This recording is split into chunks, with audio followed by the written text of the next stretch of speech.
सोमनाथाय नमः। ॐ मल्लिकार्जुनाय नमः।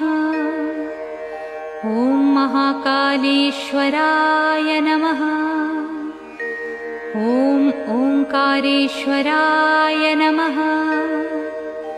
ॐ वैद्यनाथाय नमः। ॐ भीमशंकराय नमः। ॐ रामेश्वराय नमः। ॐ नागेश्वराय नमः। ॐ विश्वेश्वराय नमः। ॐ त्र्यंबकेश्वराय नमः।